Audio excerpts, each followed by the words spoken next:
Sitting here on a regular day, no storm effects, nothing going on that we're aware of, and the power's out. Are you prepared for a power failure? They can happen for all kinds of reasons. Sometimes it's a car accident, sometimes it's a transformer blow, sometimes it's weather, sometimes we never end up finding out what it is. It's been out for about 15 minutes now, and we figured it's probably not coming on. First thing you do, look on Hydro One and or your local hydro company and see what they've got going on. There was no records of a power outage on the map, and I reported that our hydro is out. Dan is out plugging in the generator. Dan works from home, so it's important for him to have access to the internet. Even if we have a power failure, he has to have internet. So this gives us a couple of hours of extra backup, this battery bank. These things are not very new, but they still work. So if you hear the noise, that's what's running in my house. Figure out how to get into the backyard.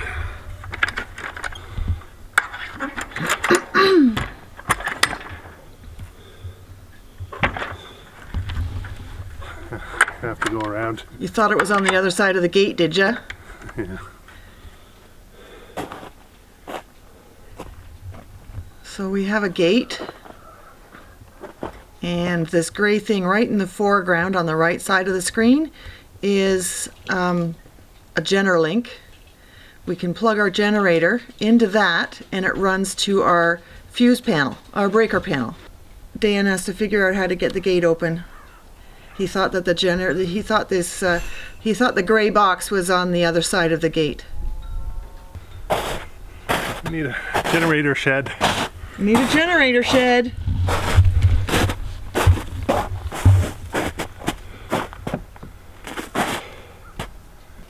Reading the instructions because this is the first time we've had to use it.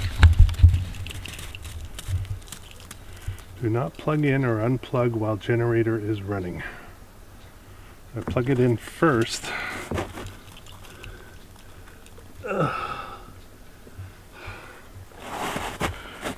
And of course it's set short, and Dan is really tall. And my eyes are really bad. There's a notch.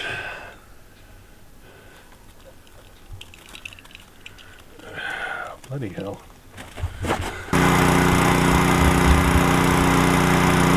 So there we go. Our hydro is on, our furnace is on that, the whole house is on that. We just try not to overload and run too many things at once. We're still under icy conditions here. Right behind Dan there's a big patch of ice. And he's just moved the generator away from the house so that the fumes are not aimed at the house, and we won't end up with it creeping in a poorly sealed window or something that we don't know about. Here is our Furman generator. It is dual fuel. We can run gasoline or propane. It is 10,000 running starting watts and 8,000 running watts. Come down to the countertop and see a couple of things that we have handy for power failures. We've been campers for a long time, so we have some really small camp stoves and isobutane cylinders. I'll insert a picture here so that you can see what I'm talking about. These are small enough to fit into a backpack, and we take them camping with us, but they certainly take up very little space in your 5-gallon pail in the house for an emergency power failure situation, your 72-hour box or whatever, 24 hours. So these little tiny stoves that we have just screw onto the top of the cylinder, and you can get the cylinder in 3 or 4 different sizes. Go with a size that will represent your family, your usage. And because it's isobutane, propane, it still should not be used in the house. I'm gonna dare to say you could use it near an open window. So these should still not be used in the house. You can use them near an open window, maybe, but step outside, boil your kettle, come back in the house. Step outside, cook your lunch, come back in the house. You know, be out for as little time as necessary if it's winter. In the summer, you could just use it on the deck or on the yard or whatever. Barbecues with a side burner are handy too, because of course you can cook anything on a barbecue. You can bake, or you can broil and you know, barbecue, but you can also use the side burner to boil the potatoes, boil the soup, boil the kettle, whatever it is you need to prepare boiled water for baby formula. That's something that you should always have on hand. If you've got a baby at home and you're using formula, make sure you've always got a bottle of safe water somewhere. Here's another stove option. This comes in its own little suitcase. It's substantial enough for a big pot. An 8 or 9 inch wide pot will fit on that. It's simple. You put your canister in, which I've got these canisters here. They're the size of a hairspray can. You put those in there and you set them up properly. You'll have to follow your manufacturer's instructions. You close this, you push the button down, and then you can just turn it on and it will ignite and you'll have yourself a burner. This should also not be burned in the house, but you can pop it outside. The glory of these things is they're less than $50 in most cases. I just checked on Amazon. We got this one from Canadian Tire, but I've checked on Amazon and they're less than $50. I will link a brand that I trust. This is our second stove. The other brand we had was Martin, and I won it when I was working in a outdoor outfitter store, and that was the brand that a lot of people relied on. I just store this under my laundry room sink, so when I need to grab it, it's right there. I know where it is. It's not very likely that we would be in a situation that we have to bug out. We're not near any train tracks. We're not near any nuclear centers. If we have to do any bugging out here, it'll be because of a forest fire. So we would just drive some, you know, grab a kit and go. This stuff under the sink is easy to identify. It's always in the same place. My husband might not know it's there, but I do. Another method of cooking, if you don't have a camp stove or your hydro's out, is to use a muffin tin and these little tea light candles. You can put 4 of those, 1, 2, 3, 4, and set your pot on top of it. It might take a long time, but it will heat up that water. I don't know if it'll come to boiling, but you can get your soup out of a can heated up. Having fresh water is really important, and if you have a caffeine addiction, you need to have your coffee. It might be a good idea to have some instant coffee on hand or tea on hand that you can brew with just warm water instead of actually boiling water. But yeah, putting 4 of those in there and then putting the pot on top, that would work as well. I've just seen this idea recently shared on the socials. Well, the reason we had to buy a second one is because I gave my first one to my son for his camping gear. Oh, lights just flickered. I don't know why. This light here is it's motion sensitive, so I can shut it off just by putting my hand in the wrong place, and that triggered that. These lights here, I just love them. They are night lights, and when it's dark here, it is really, really dark here. So this plugs into the wall, and it has a setting on it for motion detector or standard. I've got it on motion detector, but we can easily switch it to standard. But if you get up in the middle of the night and you don't feel like turning on the bathroom light, you have this little light that comes on just as you walk in the room. We have them in the hallways, we have them in the bathrooms, we have them in the kitchen. Just as you walk by or as you come near, it turns on. We have one at the bottom of the stairs that we have turned on permanently, so you can actually see the stairs on your way down. I can turn it on here, so that's my night light, and it comes in colors. But not only that, it's also a flashlight. And this one I've got here is a different brand. Let's turn, so it's a night light. It is a flashlight, or it is a flashing light. This one here has a magnet on it, so you can attach it to your fridge or your stove so you can see what you're doing, or near the kitchen sink while you're washing up.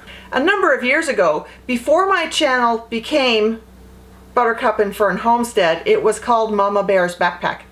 And during those videos, I created a 24-hour survival video. What would you do if you had no hydro for 40, sorry, what would you do? How would you survive if you had no hydro for 24 hours? It so happened I was planning on doing the video and the hydro went out. But what are you going to do about brushing your teeth? What are you going to do about flushing the toilets? What are you going to do about baby formula? What are you going to do about cooking, cleaning, washing your hands? There's all kinds of ideas, and I'm sure you can find things all over, different techniques that different people will tell you. I like to have a wash basin that fits in the sink, and then I will go around the house and collect those water bottles that have got a dribble of water in them if you're a household that uses water bottles, and use those for washing your hands. Save the water into a bucket or into that wash basin in the sink. We also have this. This one says it was $23. I picked it up at a random gas station, but I'm sure you can find them elsewhere. It's Coghlan brand, so that's camping gear. So can you see in the image what it's used for? It fits on the top of one of those big water jugs, and it pumps water out of the jug by battery power. I've seen other ones. I'm not sure if we have one or not. I can't remember if we actually picked one up. That is a pump type, and it's basically the same idea. You push the top of the bellows and it pumps water into a receptacle for you. That allows you to use those big 15 or 18 liter, 5 gallon, 8 gallon jugs of water. You know, the type of jugs that fit on top of the water fountains. The fountains are expensive, but they're handy. The jugs are heavy, but handy. But this 1 gallon size or 4 liter size is also handy to have. We buy these in distilled water, but you can certainly get them in spring water, and they're easier to manage. Heating. Now, it'd be nice to have a wood stove. Not every house has it. Not everyone can afford to have one installed. And if you're living in an apartment or a rented situation, you can't do it anyways. So you have to come up with an alternative source of heating. I've seen several ideas with the terracotta planter pots, and you put 4 candles, 4 of the little tea light candles underneath, and that emits heat. The flames will emit heat anyways, but the terracotta pot holds it and retains it for a little longer. They're safe. They're still going to create carbon monoxide, not as quickly as a propane heating device will, but we actually have 2 of them. Dan had one and I had one. We brought them both to the marriage. It's called Buddy heaters, and I'll insert a picture of ours here. Mine is currently down the hill in one of our outbuildings, and I can't get at it because it's icy. That's not where it should be. We should have it here, but we have a generator now that runs our furnace, so we don't have to have it in the house. But these little propane heaters, they have a tip over shut off switch, and they have a carbon monoxide level shut off switch, so they won't operate if there's too much carbon monoxide in the air. So there is a safety feature built in. That doesn't mean I would sleep on the floor next to it, but run it for an hour and take the chill off of your house if you have to. One thing I don't think a lot of people consider anymore is something that the old timers would do. My mom has done it. My mom did it a few times. I remember when we had a power failure or the furnace went out or something. I don't remember exactly the situation, but she would take blankets and finishing nails, and she would hang the blanket over the doorway. I think what happened is we had a furnace, a natural gas furnace on the main part of the house, and then in the addition we had a little oil heater, oil furnace, and I think that the oil furnace died. I remember them removing that little brown box from the house when I was a kid. And she put blankets over the doors so that the heat from the rest of the house stayed in the rest of the house. And I remember stepping from that one room into, from the main house into the addition, and how cold it was. Maybe sit in the smallest room in your house. Maybe sleep in the living room. If you get 3 or 4 bodies, even 2 bodies sitting in the same room, and you've got the room's curtained off, then you're going to be generating some body heat. And if you've got that little terracotta planter going, that's going to build some heat in the room as well. Do you have a cell phone? Do you have a way to charge your cell phone if the power's out? I typically charge, and I think a lot of people do, we plug in our phones overnight and let them charge while we're sleeping. What if there's no hydro overnight? Well, that's where this comes in handy. This is a battery charge bank. This one has an indicator window on it that lets you know how much power is left in it. Obviously, I need to charge mine. I've been using it. It also has USB outlets. You can plug in some lights you can get are USB powered. It has a micro USB port and a USB-C port, so you can plug in your phone or different devices from that. Sometimes I use this with USB powered lights for filming. Now, the value of your power is kind of important too. In order to get a couple of good charges out of my phone, I need to have a certain strength, and because I don't have my glasses yet, I can't see what this says.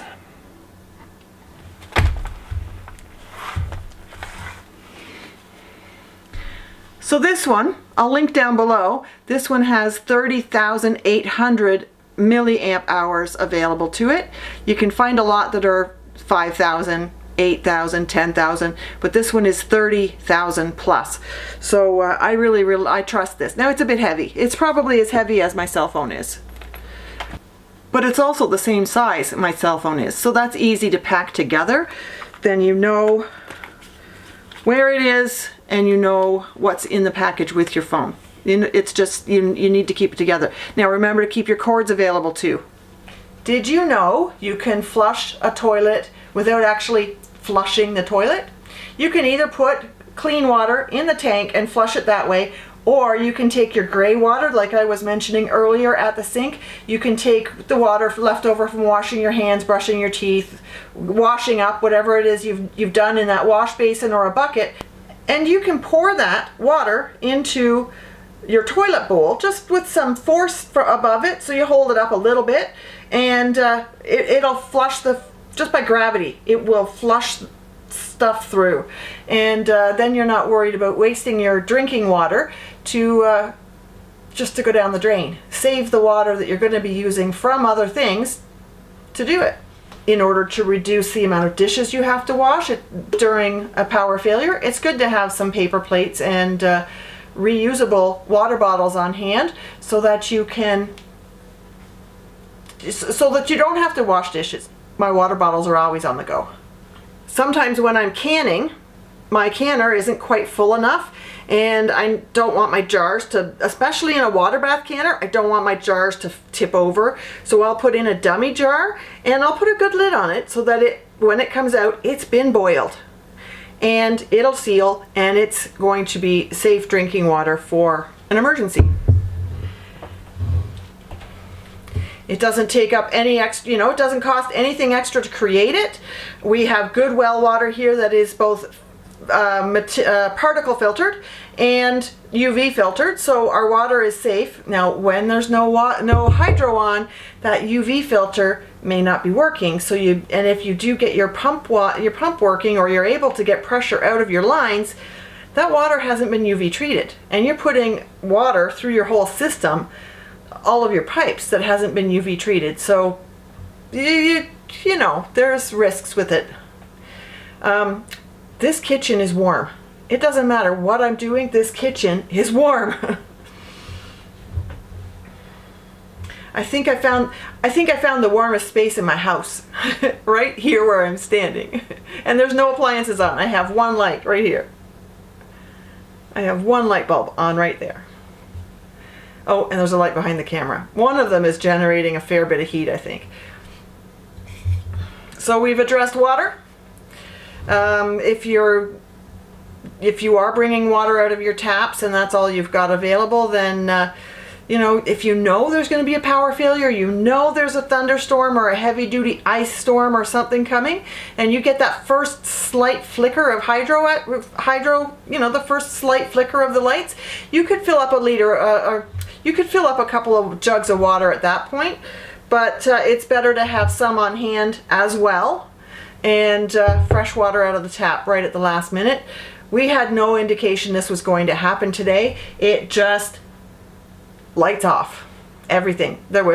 I wonder if there has been an accident or if there's been a pole go down or a tree go down or something. But there is a huge area that is out of hydro right now, and yeah, I shouldn't exaggerate. Looking at the outage map, there is an area about 75 kilometers that's out of hydro. That is about 45 to 47 miles in, you know, across one end to the other. It's about 45 miles or 75 kilometers across that is out of power for no apparent reason.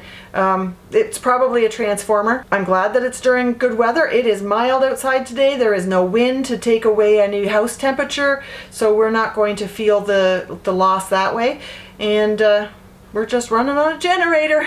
It's a good thing to have. It gives you a great sense of peace. Our generator cost between $1,000 and $2,000, so it's not available for everyone. If you're just yourself and you just want to keep one room running and you have other sources of heat, then you don't need one as large as this, but there are certainly larger ones as well. You can get whole home systems that the generator sits on a designated platform outside of your house. The power goes off, the generator comes on, and it's automatic. Ours has to be plugged in, and then you turn the generator on. We don't leave the generator out in those conditions so that it's not exposed to the weather and it's not exposed to a risk of walking off the property. I know how to operate it. I've done it once or twice. Not that I needed to, but I've done it as a walkthrough, and that's really important. I think it's really important for all parties of the family to know how to use it. So the teenagers, the most responsible teenager, the women of the house, the men of the house, whoever is around, because there's no sense. What if somebody's away on vacation or someone's away on a business trip? The person who's at home, which would normally be me, would need to know how to operate it and to be able to move it. And it's, yeah, one of the things that we have to do is make sure we can get that gate operational, but Dan did it without opening the gate.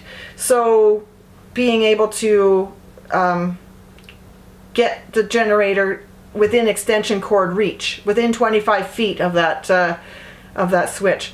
Leave me a comment down below and let me know what you have that you can cook with, and what you can heat your house with, and what you've got for lighting, because having one of these might give you lighting for a little while, but it will drain fast. You might get 2 hours of light out of that with a USB powered LED bulb. But have you got flashlights? Have you got headlamps? You know, the straps onto your head and offers you a flashlight, hands-free and tippable, so that you can go out and feed the chickens in the complete darkness, or get up to go to the bathroom in the middle of the night without having to light a candle, so that you can get into that corner where there's usually a light overhead, and now there isn't a light overhead, so you can't see. You have to get into the back of the pantry or something. Or get into the stash underneath the laundry room sink so that you can get your stove out. Having a headlamp is a good thing too. This generator we have is both propane or gasoline, and we can switch, you know, if we run out of one, we can switch over to the other. And we try to keep enough of that on hand ahead of time so that we've got it. Right now Dan's doing a business meeting, and he has to be in this meeting this afternoon. There's some important stuff going on, and the hydro going out was just during the lunch hour, so it didn't help. He was already a little bit stressed, and that just kicked it up a notch. But knowing that is there gives him a great peace of mind. What do you need to do for your peace of mind?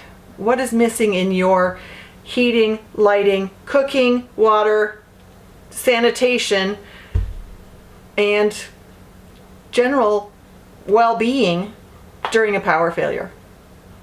Leave me comments below. I want to hear all kinds of stuff, and let me know what you have, what other ideas you can come up with.